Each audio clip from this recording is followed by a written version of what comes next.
Welcome to your personalized deep dive into the world of cybersecurity. Today, we're going to unpack the most impactful security news from December 20th, 2024, straight from the Weekly Security Dossier. Get ready for some eye-opening insights, because this week's news, it covers everything from serious flaws and how we score vulnerabilities to the most impactful cyber attacks of the year, and even a peek into how the government is stepping in to try and wrangle cloud security. Plus, we'll touch on something particularly intriguing, how AI is shaping both the offensive and defensive side of cybersecurity, which is making some investors very, very interested. It seems like every week brings a whole new set of challenges and innovations. This week is no exception. Okay, so let's jump right into the deep end. The dossier highlighted some pretty alarming news from Black Hat Europe. Apparently, experts at JP Chase are waving a big red flag about the CVSS, the Common Vulnerability Scoring System, that industry standard we use to figure out how bad a software or hardware vulnerability really is, they're saying. It's seriously flawed and potentially misleading. What's going on here? Help me understand what the real-world consequences of a flawed scoring system could be. Well, imagine this. You're responsible for cybersecurity at your company, and you're using the CVSS to prioritize which vulnerabilities to fix first.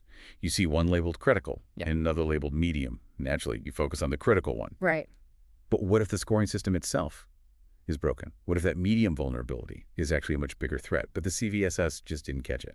Oh, so we could be pouring time and resources into fixing the wrong things, leaving the real dangers wide open. That's a scary thought. Exactly.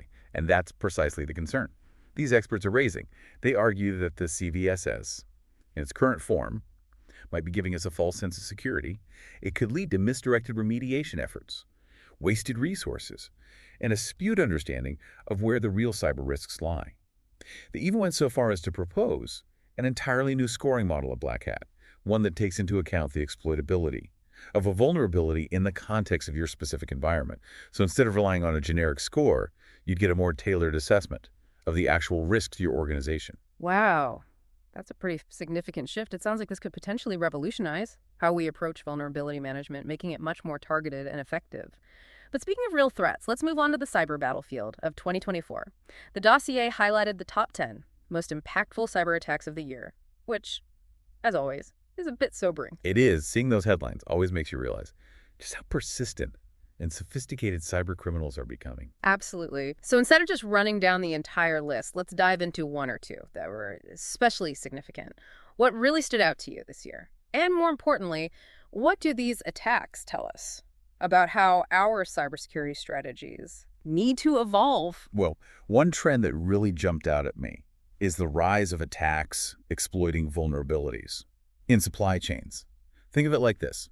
Attackers are no longer just going after individual companies directly. They're targeting the software and services those companies rely on. So it's like knocking over one domino and watching the whole chain collapse. I can see how that would amplify the impact significantly. Precisely. And what's particularly concerning is that many organizations still have a blind spot when it comes to their supply chain security.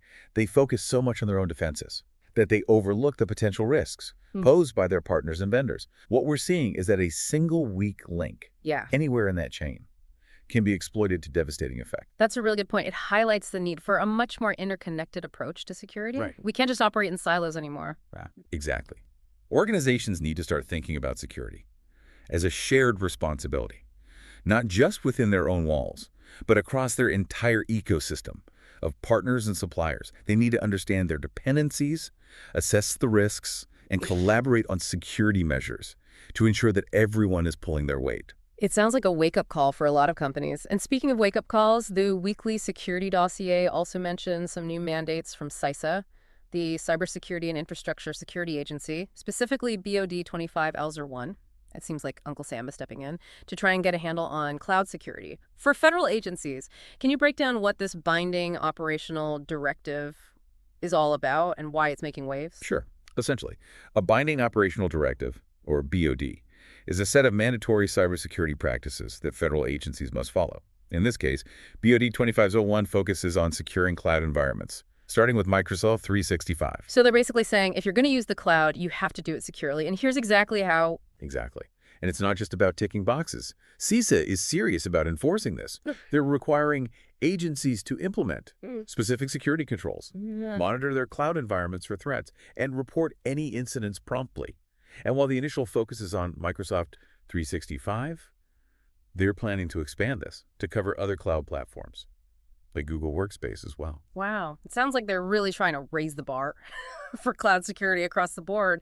But here's the million-dollar question. Do you think this is going to have a ripple effect on commercial cloud services as well? Will we see private sector organizations adopting similar mandates or guidelines? I mean, a lot of us use these same platforms. It's certainly a possibility. While BOD 2501 is specifically for federal agencies, it could definitely set a precedent and influence how other organizations approach cloud security. We might see industry groups or regulatory bodies adopting similar guidelines, or businesses might simply choose to implement these practices proactively to demonstrate their commitment to security and to gain a competitive advantage. That makes sense. It's like a rising tide lifts all boats. If we can improve security across the board, it benefits everyone. Okay, shifting gears a bit, let's talk about a group that seems to be making headlines every other week. The Clop ransomware gang. They're back at it again, this time targeting file transfer platforms. What have they been up to, and why should this be on everyone's radar? Well, Clop has been exploiting what are called zero-day vulnerabilities in certain managed file transfer platforms. Specifically, they've targeted Clio Harmony, VLTrader, and Lexicon. These platforms are used by businesses to exchange sensitive files with their partners and customers. Now, what makes this particularly concerning is the nature of these zero-day exploits. Okay, before we go any further, I have to admit, I'm a little fuzzy on what a zero-day exploit really means. It sounds scary, but can you break it down for me and for our listeners? Absolutely. A zero-day exploit is like a secret weapon that attackers have discovered. It takes advantage of a vulnerability in software that the developer doesn't even know about yet. So it's a flaw with no patch or fix available, leaving systems completely exposed. In this case, Clop was able to use these zero-day exploits to steal data from businesses using Clio's platforms. Okay, so it's like finding a secret backdoor into a supposedly secure building.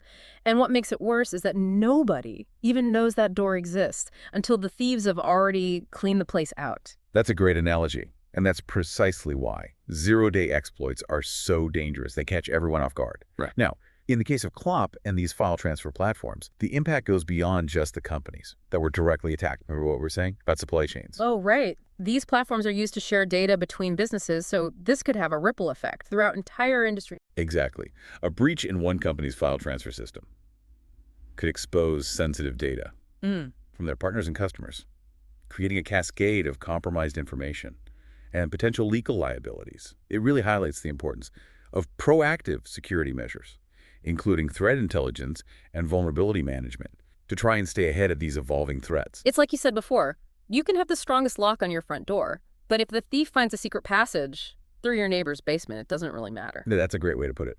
Security is only as strong as its weakest link. And sometimes that weak link lies outside your own walls. Okay, let's take a quick break from the doom and gloom and talk about something a bit more uplifting. Money.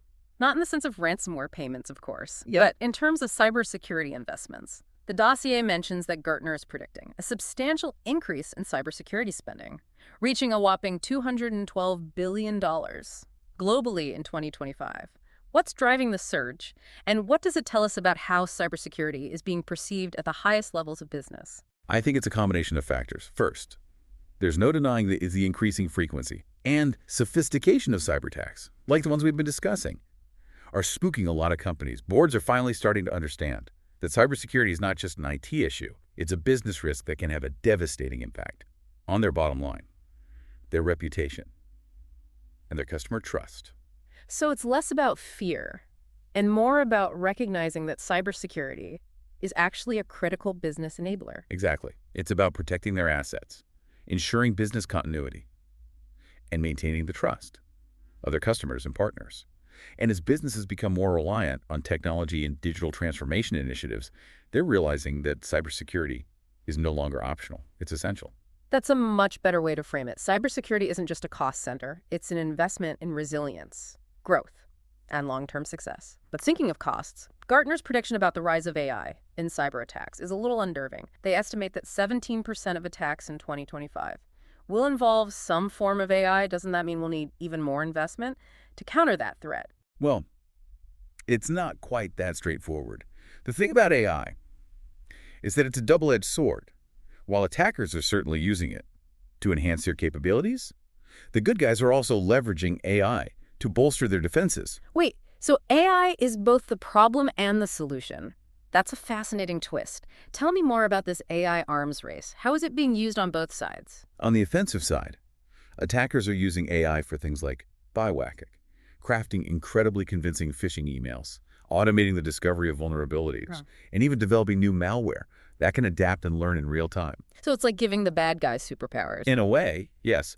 But on the defensive side, AI is being used to automate threat detection, analyze massive amounts of data, to identify patterns and anomalies, and respond to incidents much faster and more effectively than humans ever could. We're seeing AI-powered security solutions that can predict attacks before they happen, identify compromised systems in real time, and even automatically take steps to contain and remediate threats. Wow. It sounds like we're entering a whole new era of cybersecurity, where the battle lines are being drawn. In the realm of artificial intelligence, who knows what kind of innovations we'll see in the next few years. It's definitely an exciting time to be in this field. The pace of innovation is incredible, and the stakes are higher than ever. But it's important to remember that AI is a tool, and like any tool, it can be used for good or for evil. The outcome of this arms race will depend on who can wield it most effectively. I completely agree. And speaking of wielding tools effectively, let's pivot to the competitive landscape. In the cloud SaaS space, the dossier highlights a pretty significant move by Salesforce. With the release of their Agentforce 2.0 platform, what's the big deal with this update, and how is it shaking things up in the cloud market? Well, Salesforce is really upping the ante in the customer service realm.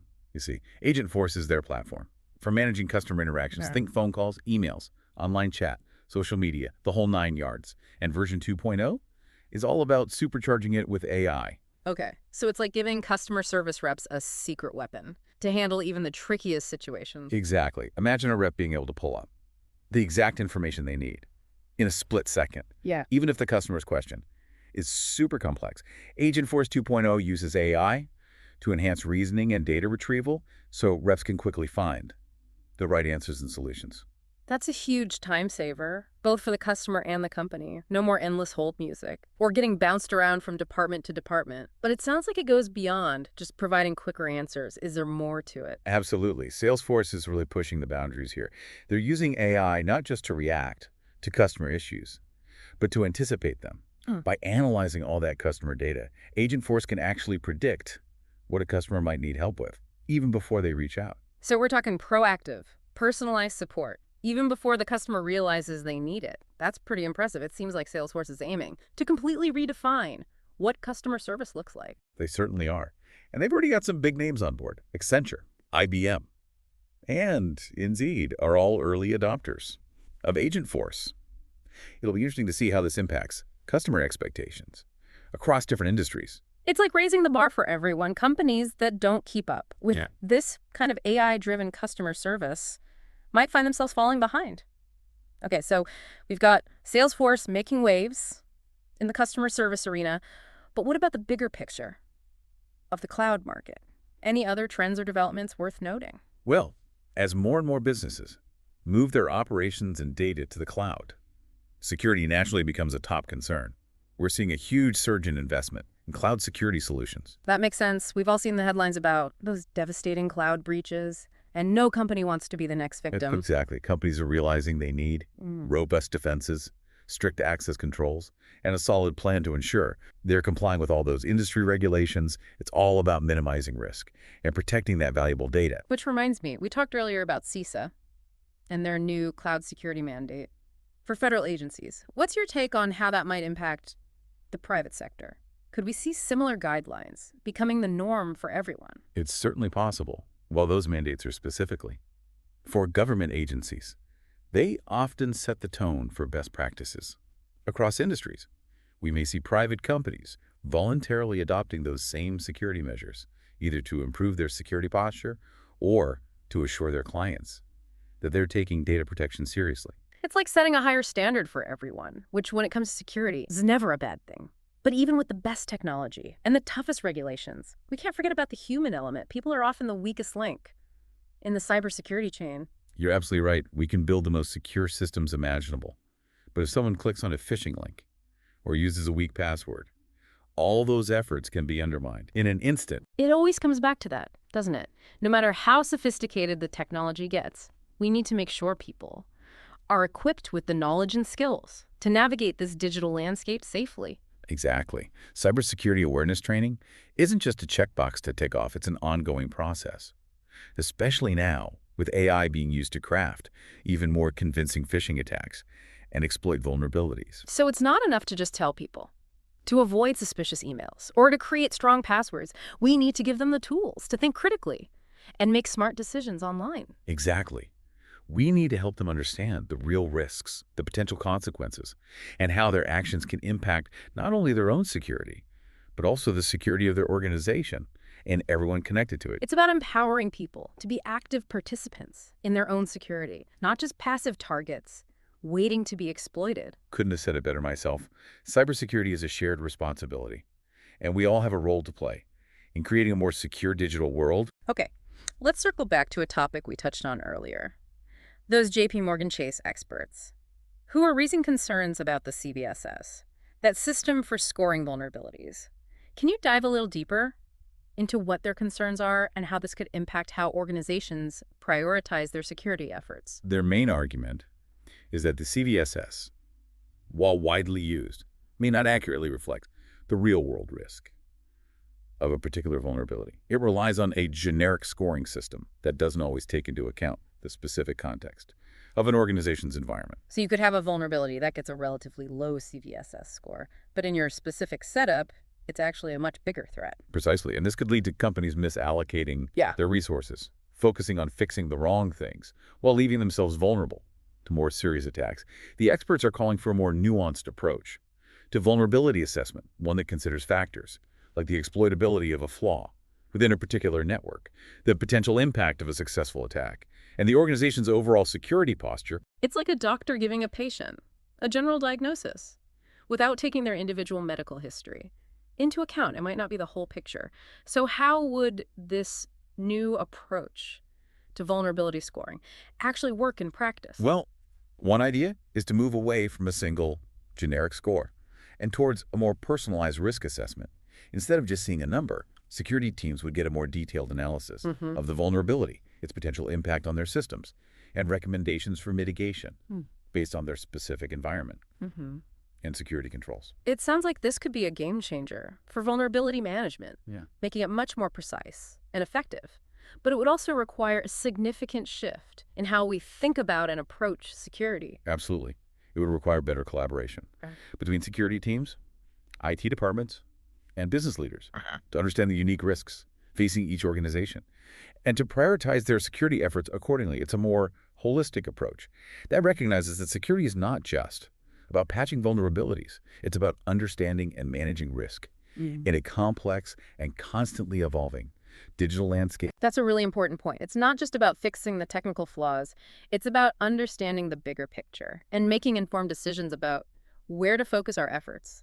Okay, before we wrap up, I wanted to touch on one more thing. We've talked about the challenges, the trends, the risks, and the need to stay ahead of the curve. But in all of this, is there anything to be optimistic about? Yeah. What gives you hope for the future of cybersecurity? Oh, absolutely. While the threat landscape is certainly daunting, we're also seeing incredible innovation in this field. New technologies and solutions are emerging all the time, and there's a growing awareness of the importance of cybersecurity at all levels, from the boardroom to the individual user. So it's not just about playing defense, it's also about actively developing new ways to fight back and create a more secure digital world. Exactly, and that's what makes this field so exciting. It's constantly evolving. There are always new challenges to tackle, and there's a real opportunity to make a difference. I completely agree. It's a field that requires passion, ingenuity, and a relentless pursuit of knowledge. Well said.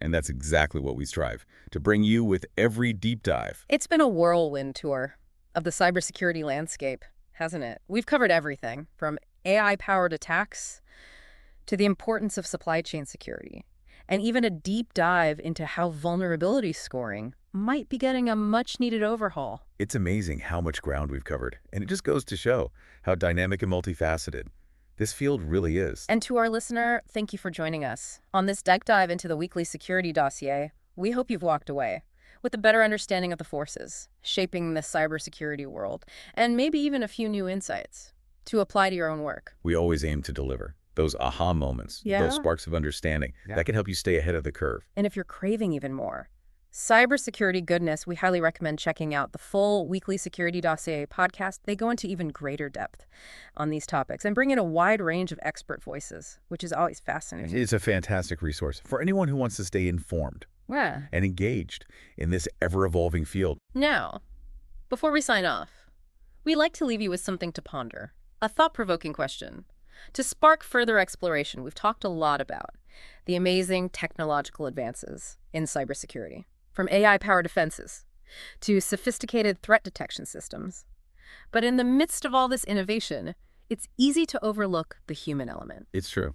At the end of the day, cybersecurity is about people, protecting people. Technology is a crucial part of the equation, but it's only as effective as the humans who design, implement, and use it. Exactly. So here's the question I want to leave you with as we move into this future. Where AI is playing an increasingly prominent role in both tech and defense, how can we better bridge the gap between the technology and the human experience? How can we make security more intuitive, user-friendly, and integrated into our daily lives without sacrificing its effectiveness? It's a complex challenge, and there's no easy answer. But it's a question worth exploring, because the most secure systems in the world are only as strong as the people who use them. That's a great point to end on. As we continue to navigate this complex digital world, we need to remember that cybersecurity is a shared responsibility. We all have a role to play in protecting ourselves, our organizations, and each other. So stay curious, stay informed, and stay safe out there. Okay, let's shift gears one last time. That dossier wraps up with the career and leadership tip of the week. And they're recommending a book called The Leaders You Need by Karen Brown. It focuses on building diverse leadership teams, which got me thinking, how does that apply to the cybersecurity world? You know, it's actually incredibly relevant because the cybersecurity industry really needs diverse perspectives and talent. I mean, think about it. We're constantly up against new and evolving threats. We need people who can think outside the box, people from different backgrounds with different skill sets and experiences. That's how we're going to stay ahead of the curve and build truly resilient cybersecurity strategies. So it's not just about checking boxes for diversity's sake. No, not at all. It's about recognizing that inclusivity leads to better solutions. The book actually lays out this really interesting framework called the ABCD framework. It stands for able, believing, connected, and diverse. It's about creating a culture where everyone feels valued, empowered to contribute, and supported in their growth.